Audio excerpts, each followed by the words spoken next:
사원업에서 후임한테 자료조사 시켜놨더니 AI가 그랬는데요 라고 답하는 후임, 솔직히 꿀밤 마렵지 않으셨나요? 검증도 없고 판단도 없고 그냥 AI가 이야기했으니까 라는 거잖아요. 과연 이게 최선일까요? 근데 사실 그 후임을 탓할 일만은 아니에요. AI를 쓸 때 어떻게 물어봐야 하는지, 받은 답을 어떻게 확인해야 하는지 누가 알려준 적이 없거든요. 저도 처음엔 잘 몰랐어요.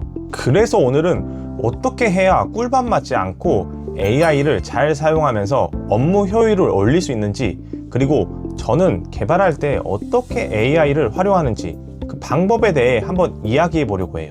영상 마지막에는 제가 AI를 이용해 어떻게 업무에 활용하는지 그 사례도 이야기해 볼게요.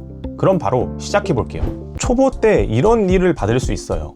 간단한 부품 같은 걸 찾아보는 거죠. 요즘에는 그냥 검색하기보다는 AI로 열심히 찾아서 선임에게 보고하는 거죠. 근데 결과가 좋을까요? 아마 아닐 확률이 더 높을 거예요. 왜 그럴까요? 문제는 AI에게 질문을 잘못했기 때문인데요. 보통 초보 때는 어떤 조건으로 질문해야 하는지조차 잘 모를 거예요.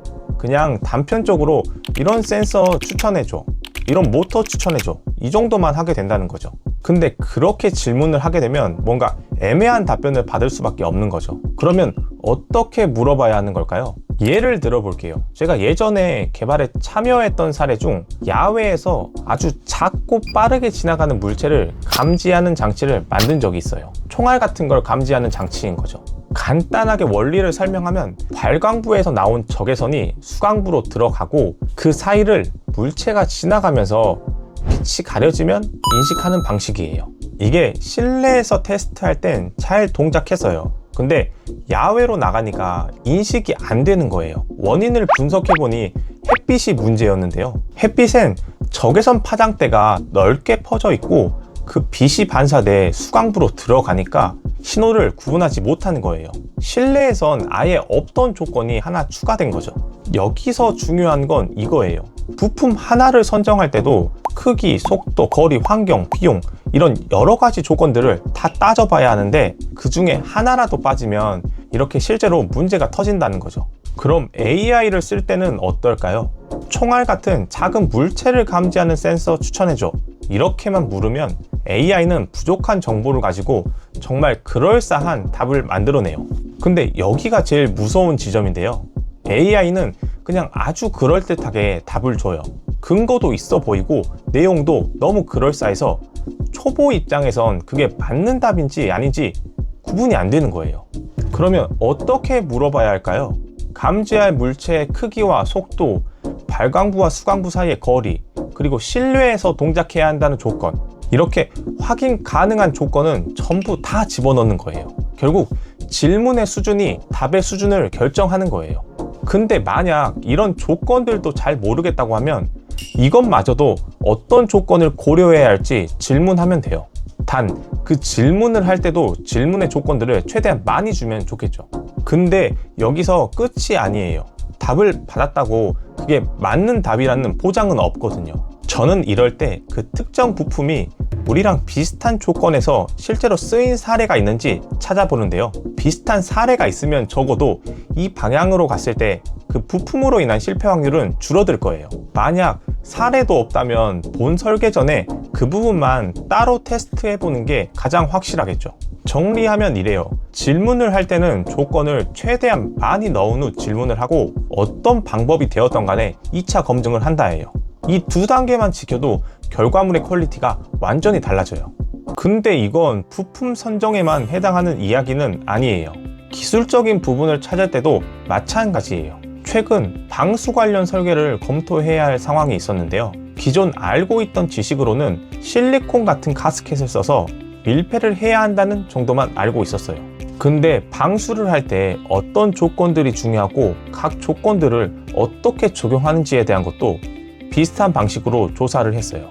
근데 이것도 AI에게 답은 구했지만 그 내용이 근거가 있는지는 정확하지 않았기 때문에 이때는 실제 유사 제품들을 구매해서 비교하고 어떻게 적용되었는지 등을 직접 눈으로 검증했어요. 한마디로 AI를 적극 이용은 하되 근거를 직접 확인해야 한다는 거예요. 그리고 이런 팩트 자료를 조사해야 할 때는 다른 툴보다는 제미나이가 좋더라고요. 그러면 AI를 또 다르게 응용하는 방법은 어떤 게 있을까요? 단순 반복 업무를 최적화하는 건데요. 저 같은 경우에는 설계도 하지만 계약서, 견적서, 거래명세서 등 자잘한 단순한 업무가 정말 많아요. 그래서 이런 단순한 업무는 최대한 자동화를 해야 하는데요. 저는 간단하게 하나만 입력을 해도 모든 게 연동되도록 해놨어요. 회사 정보만 입력을 하게 되면 견적서, 계약서, NDA, 거래명세서 등이 자동으로 입력되도록 하는 거예요. 이런 작업을 해놓지 않으면 문서들이 필요할 때 매번 작성해 주어야 하는데 자잘한 시간 손실이 생각보다 꽤 많이 발생해요. 여러분도 본인의 분야에서 단순 반복 업무들을 하나씩 자동화를 해보면 엄청 도움이 될 거예요. 그리고 이런 자동화를 할 때는 AI 툴은 클로드라는 서비스를 이용하면 좋더라고요. 지금까지 AI 활용법에 대해 얘기했으니 마지막으로 주의할 점을 정리해 보면 좋을 것 같아요. 첫 번째는 입력 정보를 너무 간단하게 하는 것인데요. 앞에서 말씀드린 것처럼 조건이 하나만 빠져도 답이 틀어질 수 있어요. AI를 쓸 때는 최대한 많은 조건을 준다는 생각으로 접근하시면 좋아요. 두 번째는 2차 검증 없이 그대로 적용하는 건데요. AI가 그랬는데요 라고 하기보다는 AI로 찾아보고 이렇게 검증했습니다 라고 하면 실패 확률도 줄어들고 내 발언의 신뢰도도 올라가는 거예요. 세 번째는 본질적인 내용인데요. AI에 과의존하는 거예요. 최근 유튜브에 이런 영상이 있더라고요.